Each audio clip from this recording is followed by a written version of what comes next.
इकाई 9 ममता कहानी। रोहतास दुर्ग के प्रकोष्ठ में बैठी हुई युवती ममता शोण के तीक्ष्ण गंभीर प्रवाह को देख रही थी। मन में वेदना, मस्तक में आंधी, आंखों में पानी की बरसात लिए वह विकल थी। वह रोहतास दुर्ग के मंत्री चूड़ामणि की एकमात्र दुहिता थी। उसके लिए कोई अभाव होना असंभव था, परंतु वह विधवा थी।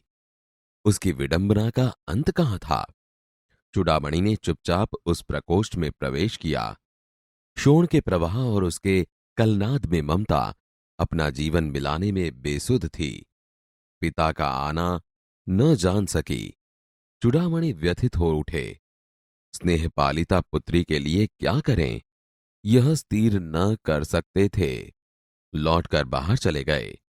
ऐसा प्रायः होता, परंतु आज मंत्री के मन में बड़ी दुश्चिंता थी। पैर सीधे न पड़ते थे। एक पहर बीत जाने पर वे फिर ममता के पास आए। उस समय उनके पीछे 10 सेवक चांदी के बड़े थालों में कुछ लिए खड़े थे। कितने ही मनुष्यों के पद शब्द सुन ममता ने घूमकर देखा। मंत्री ने सब थालों को रखने का संकेत दे दिया। अनुचर थाल रखकर चले गए। ममता ने पूछा, यह क्या है पिताजी? तेरे लिए बेटी उपहार है, कहकर चूड़ामणि ने आवरण उलट दिया। स्वर्ण का पीलापन उस सुनहरी संध्या में विकीर्ण होने लगा। ममता चौंक उठी। इतना स्वर्ण यहां कहां से आया? चुप रहो ममता, यह तुम्हारे लिए है। तो क्या आपने शत्रु का उत्कोच स्वीकार कर लिया?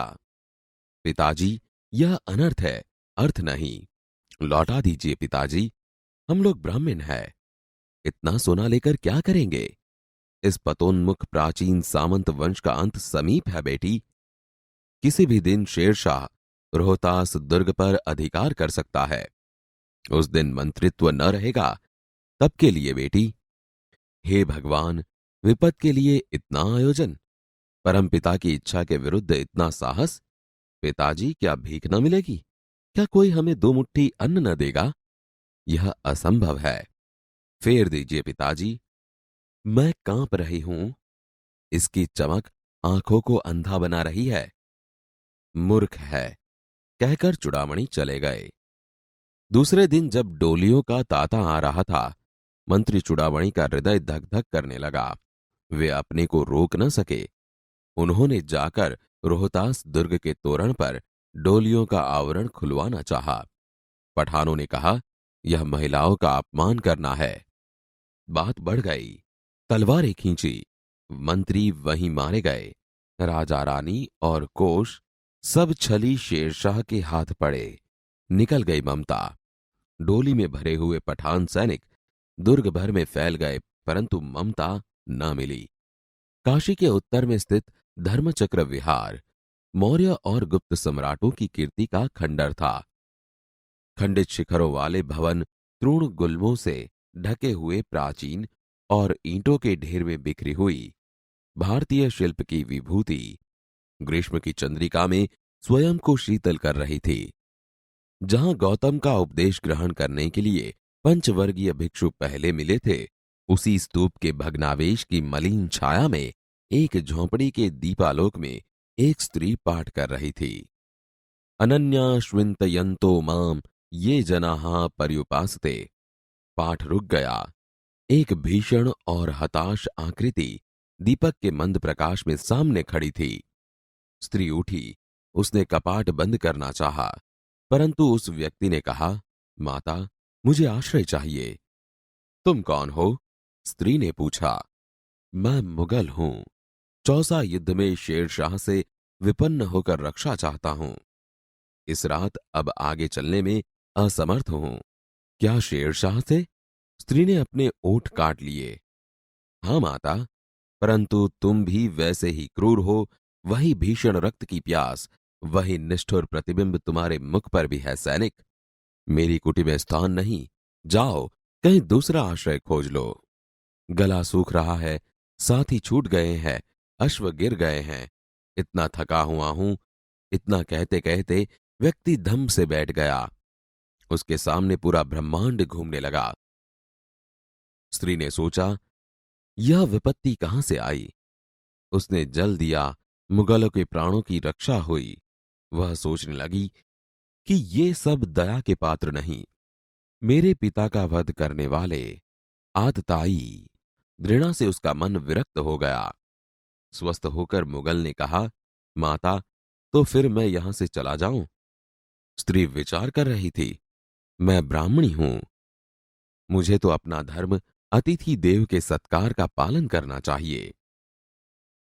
परंतु यहां नहीं नहीं, ये सब दया के पात्र नहीं, परंतु यह दया तो नहीं, कर्तव्य करना है। तब मुगल अपनी तलवार टेक कर उठ खड़ा हुआ। ममता ने कहा, क्या आश्चर्य है कि तुम भी छल न करो। ठहरो।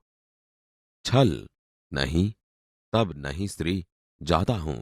तैमूर का वंशधर स्त्री से छल करेगा। जाता हूं, भाग्य का खेल है। ममता ने कहा, यहां कौन दुर्ग है, यही झोंपड़ी ना, जो चाहे ले लो, मुझे तो अपना कर्तव्य निभाना पड़ेगा। जाओ भीतर। थके हुए पथिक, तुम चाहे कोई भी हो, मैं तुम्हें आश्रय देती हूं। सब अपना धर्म छोड़ दे तो क्या मैं भी छोड़ दूं। मुगल ने चंद्रमा के मंद प्रकाश में वह महिमामय मुखमंडल देखा। उसने मन ही मन नमस्कार किया। ममता पास की टूटी दीवारों में चली गई। भीतर थके पथिक ने झोंपड़ी में विश्राम किया। प्रभात में खंडहर की संधि से ममता ने देखा, सैकड़ों अश्वारोही उस प्रांत में घूम रहे हैं। वह अपनी मूर्खता पर स्वयं को कोसने लगी। एकाएक झोंपड़ी से निकलकर उस पथिक ने कहा, मिर्जा, मैं यहां हूं। शब्द सुनते ही प्रसन्नता की चित्कार ध्वनि से वह प्रांत गूंज उठा। ममता अधिक भयभीत हुई। पथिक ने कहा, वह स्त्री कहां है, उसे खोज निकालो। ममता छिपने के लिए अधिक सचेष्ट हुई। वह मृगदाओं में चली गई। दिन भर उसमें से न निकली। संध्या हो गई। वे लोग जाने लगे। ममता ने सुना, पथिक घोड़े पर सवार होते हुए कह रहा था, मिर्जा, उस स्त्री को मैं कुछ दे न सका, उसका घर बनवा देना, क्योंकि मैंने विपत्ति में यहां विश्राम पाया था। यह स्थान भूलना मत। इसके बाद वे वहां से चले गए। चौसा के मुगल पठान युद्ध को बहुत दिन बीत गए। ममता अब 70 वर्ष की वृद्धा है। एक दिन वह अपनी झोंपड़ी में पड़ी थी। शीतकाल का प्रभाव था। उसका जीर्ण कंकाल खांसी से गूंज रहा था। ममता की सेवा के लिए गांव की 2-3 स्त्रियां घेर कर बैठी थी, क्योंकि ममता आजीवन सबके सुख दुख की सहभागिनी रही थी। ममता ने जल पीना चाहा। एक स्त्री ने सीपी से जल पिलाया। सहसा एक अश्वारोही उसी झोंपड़ी के द्वार पर दिखाई पड़ा। वह अपनी धुन में कहने लगा, मिर्जा ने जो चित्र बनाकर दिया है वह तो इसी जगह का होना चाहिए। वह बुढ़िया मर गई होगी।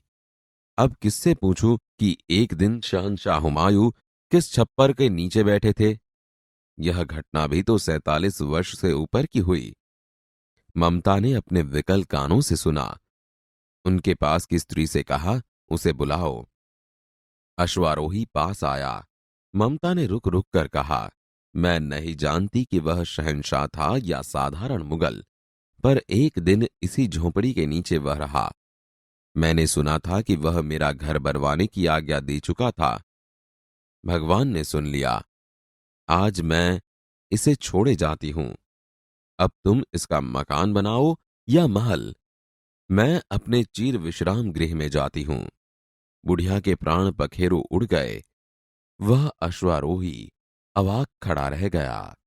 वहां एक अष्टकोण मंदिर बना और उस पर शिलालेख लगाया गया। 7 देश के नरेश हुमायूं ने एक दिन यहां विश्राम किया था। उनके पुत्र अकबर ने उनकी स्मृति में यह विशाल गगनचुंबी मंदिर बनवाया, पर उसमें ममता का कहीं नाम न था।